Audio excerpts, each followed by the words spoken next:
The Adventures of Tom Sawyer by Mark Twain. Chapter 1.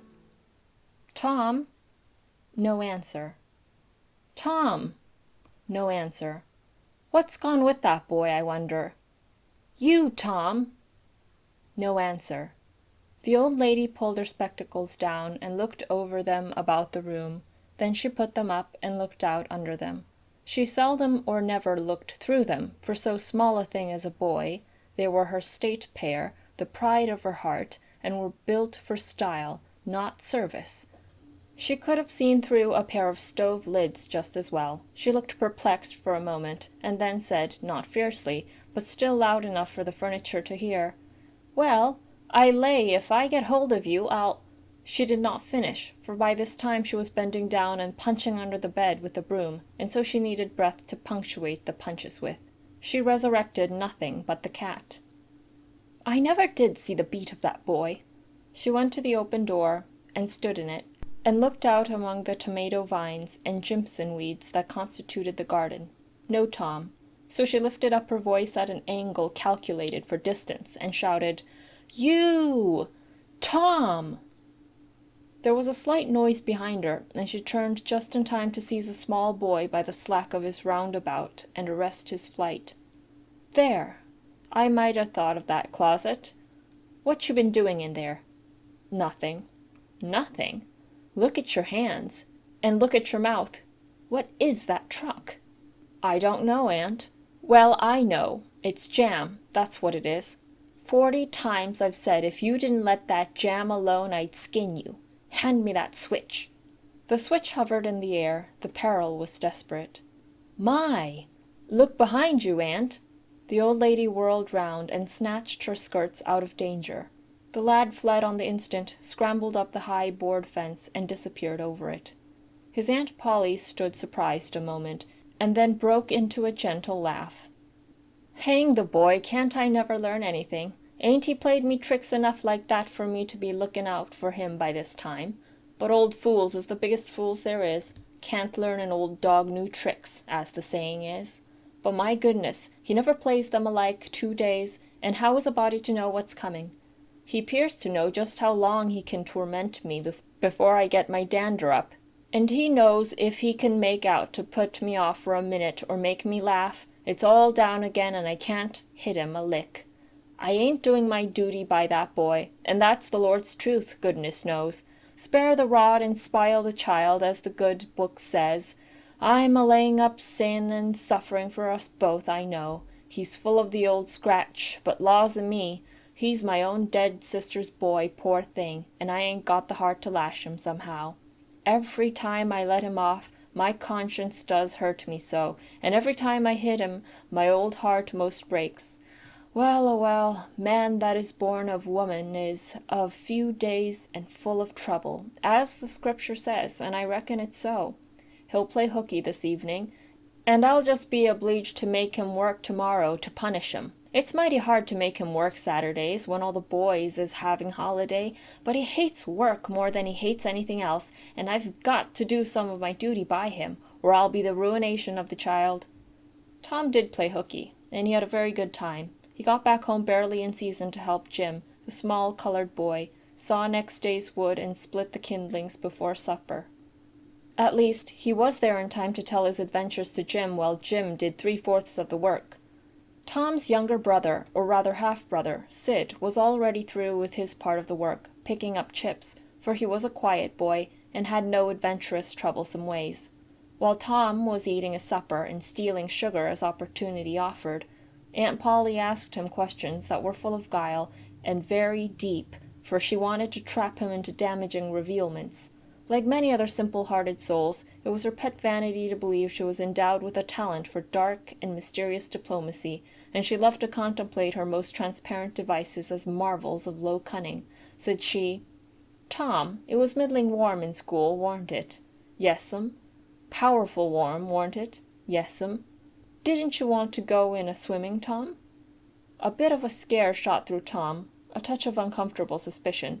He searched Aunt Polly's face, but it told him nothing, so he said, "No'm, well, not very much." The old lady reached out her hand and felt Tom's shirt and said, But you ain't too warm now, though, and it flattered her to reflect that she had discovered that the shirt was dry without anybody knowing that that was what she had in her mind. But in spite of her, Tom knew where the wind lay now, so he forestalled what might be the next move.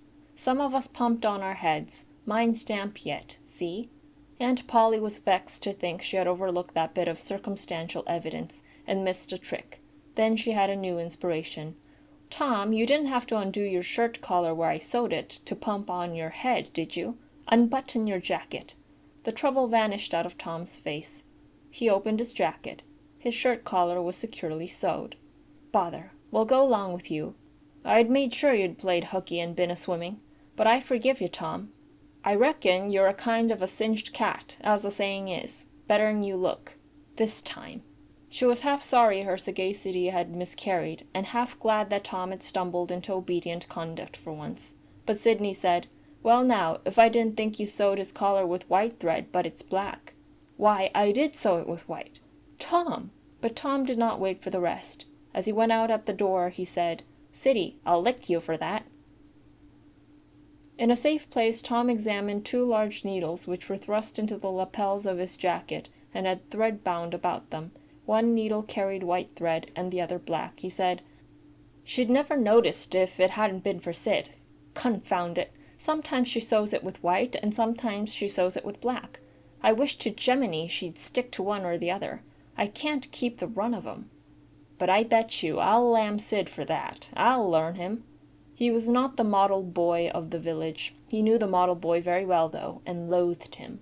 Within 2 minutes, or even less, he had forgotten all his troubles. Not because his troubles were one whit less heavy and bitter to him than a man's are to a man, but because a new and powerful interest bore them down and drove them out of his mind for the time.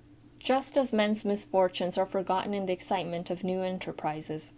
This new interest was a valued novelty in whistling, which he had just acquired from a Negro, and he was suffering to practice it undisturbed. It consisted in a peculiar bird-like turn, a sort of liquid warble produced by touching the tongue to the roof of the mouth at short intervals in the midst of the music. The reader probably remembers how to do it, if he has ever been a boy. Diligence and attention soon gave him the knack of it, and he strode down the street with his mouth full of harmony and his soul full of gratitude. He felt much as an astronomer feels who has discovered a new planet. No doubt, as far as strong, deep, unalloyed pleasure is concerned, the advantage was with the boy, not the astronomer. The summer evenings were long. It was not dark yet. Presently, Tom checked his whistle. A stranger was before him, a boy a shade larger than himself. A newcomer of any age or either sex was an impressive curiosity in the poor little shabby village of St. Petersburg. This boy was well dressed, too. Well dressed on a weekday.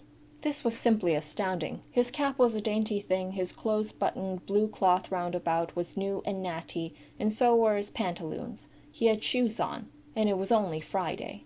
He even wore a necktie, a bright bit of ribbon. He had a citified air about him that ate into Tom's vitals. The more Tom stared at the splendid marvel, the higher he turned up his nose at his finery, and the shabbier and shabbier his own outfit seemed to him to grow. Neither boy spoke. If one moved, the other moved, but only sidewise in a circle. They kept face to face and eye to eye all the time. Finally, Tom said, I can lick you. I'd like to see you try it. Well, I can do it. No, you can't either. Yes, I can. No, you can't. I can. You can't. Can't. An uncomfortable pause.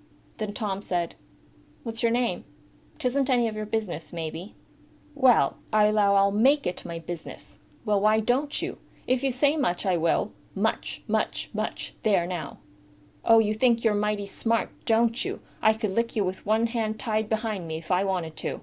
Well, why don't you do it? You say you can do it. Well, I will, if you fool with me. Oh, yes, I've seen whole families in the same fix. Smarty, you think you're some, now, don't you? Oh, what a hat.